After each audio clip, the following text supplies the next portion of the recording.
A luta de classes, a força que move a história.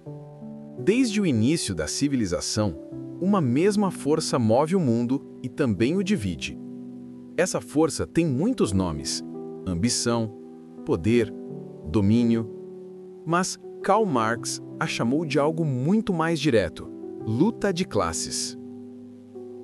Para Marx, a história da humanidade é, em essência, a história da luta entre aqueles que têm o poder e aqueles que trabalham para sustentá-lo. Pense nas antigas civilizações: senhores e escravos, nobres e servos, patrões e empregados. Os nomes mudam, mas o conflito é o mesmo. De um lado, os que controlam os meios de produção, as terras, as máquinas, o capital. Do outro, os que só têm suas mãos e seu tempo para oferecer. Essa tensão é um motor oculto da história. Cada avanço, cada revolução, cada mudança de era surge quando a desigualdade se torna insuportável. Marx via nisso não um acidente, mas uma lei natural da sociedade. Enquanto houver desigualdade estrutural, haverá conflito. E é desse conflito que nasce a transformação. Ele observava o mundo do século XIX, mergulhado na Revolução Industrial. As fábricas cresciam como templos do novo Deus, o capital. E dentro delas, multidões trabalhavam exaustas, vendendo o que tinham de mais precioso: o tempo. O trabalhador era apenas uma peça na máquina, e o lucro, o novo altar. Enquanto isso, os donos das fábricas acumulavam fortunas. Era o retrato perfeito da luta entre burguesia e proletariado.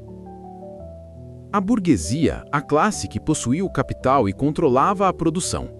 O proletariado, a classe que nada possuía além da própria força de trabalho. E assim, a história se repetia. O opressor e o oprimido, em lados opostos, girando num mesmo ciclo. Mas Marx acreditava que esse ciclo não era eterno. Ele dizia que a luta de classes não era apenas o problema, era também a solução. Porque é no momento em que os oprimidos percebem sua própria força coletiva que algo muda. Quando a consciência desperta, o poder muda de mãos. E é aí que entra um conceito essencial do pensamento marxista: a consciência de classe. Enquanto o trabalhador acredita que está sozinho, nada muda. Mas quando ele entende que faz parte de uma classe, de uma estrutura, ele passa a enxergar o jogo e pode questionar as regras.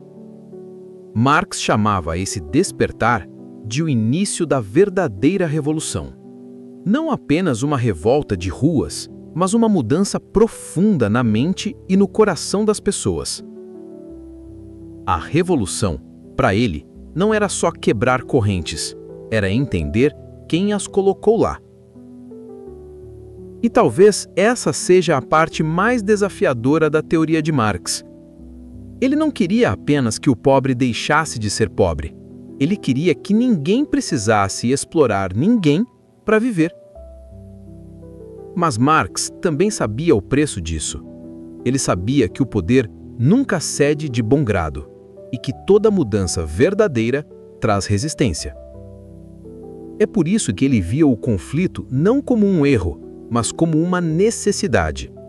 O atrito entre classes é o que faz a história se mover, como o fogo que transforma o ferro em espada. Hoje, mais de um século depois, suas ideias ainda ecoam. Quando vemos trabalhadores lutando por melhores condições, movimentos pedindo igualdade, ou pessoas questionando o preço da vida em um mundo tão desigual, a luta de classes ainda está lá, viva, presente, pulsando. Marx talvez sorrisse, não por prazer, mas por reconhecimento.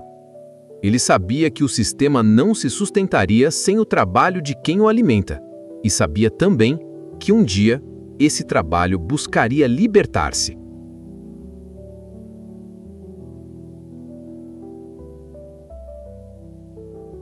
No fundo, a mensagem dele é simples, mas poderosa. Ninguém muda o mundo sozinho, mas ninguém é insignificante demais para começar.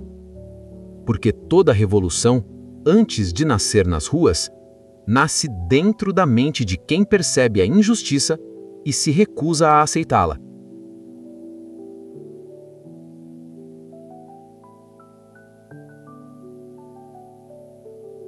A luta de classes é o espelho do que somos, e enquanto houver quem lute por dignidade, o motor da história continuará girando.